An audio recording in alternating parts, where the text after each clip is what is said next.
Hi friends, మనం market నుంచి onions తెచ్చిన తర్వాత ఆ కవర్ మూటను అలాగే పక్కకు పెట్టేస్తాం. చిన్నగా అశ్రద్ధ చేసి తర్వాత పెట్టుకుందాంలే అని అనుకుంటాం. కానీ దానివల్ల ఆనియన్స్ పాడైపోతాయి. అని లూజ్గా ఉన్న పొట్టును అంతా తీసేసి ఫ్రెష్ గా ఇలా పక్కన పెట్టుకోవాలి. ఆనియన్స్ ని స్టోర్ చేయడానికి బుట్ట అయినా సరే లేదంటే స్టాండ్ అయినా సరేనండి ఇలా పెడుతున్నాను కాబట్టి స్టాండ్ అడుగు భాగంలో ఈ విధంగా న్యూస్ పేపర్ ను పరుచుకొని మనం ఫ్రెష్ గా క్లీన్ చేసినటువంటి ఆనియన్స్ పేపర్ మీద సెట్ చేయండి. అలాగే పేపర్ ను చిన్న ముక్కలుగా కట్ చేసి ఇలా ఉండలుగా చేసి మధ్యలో కనుక పెట్టినట్లయితే ఆ పేపర్ ఆనియన్స్ లో ఉన్నటువంటి తేమ అంతా కూడా పేపర్ పీల్చుకుంటుంది. దానివల్ల ఉల్లిపాయలు అస్సలు పాడవ్వండి, చాలా తాజాగా ఫ్రెష్ గా ఎప్పుడూ ఉంటాయన్నమాట. అలాగే నుసిపురుగులు లాంటివి కూడా వాళ్ళవు. నెక్స్ట్ వచ్చేసి ఆనియన్స్ పక్కకు ఇలా ఆలుగడ్డలను కూడా పెడుతూ ఉంటారు చాలా మంది, తెలియక.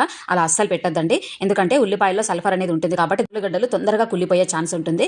నెక్స్ట్ వచ్చేసి తొందరగా వాటికి బొడుపులు అనేవి వస్తూ ఉంటాయి. సో అస్సలు మీరు ఉల్లిగడ్డల పక్కకు ఆలుగడ్డలు అయితే పెట్టకండి. ఈ విధంగా సపరేట్ గా పెట్టుకుంటే బాగుంటుంది. వెల్లుల్లిపాయలను కూడా ఒక బాక్స్ లో పెట్టేసి మనం ఈ విధంగా స్టోర్ చేసినట్లయితే గాలి తగిలి వెల్లుల్లి కూడా పాడవకుండా ఫ్రెష్ గా ఉంటాయి. ఈ విధంగా నేనైతే ఆనియన్, వెల్లుల్లి, ఆలుగడ్డలను ఈ విధంగా స్టాండ్ లో సెట్ చేసుకుంటాను. ఈ విధంగానే సెట్ చేసుకున్నట్లయితే అవునండి అని కామెంట్ పెట్టండి. యూస్ఫుల్ వీడియోస్ కోసం గీతారంజిత్ కేకే ఛానల్ సబ్స్క్రైబ్ చేయండి.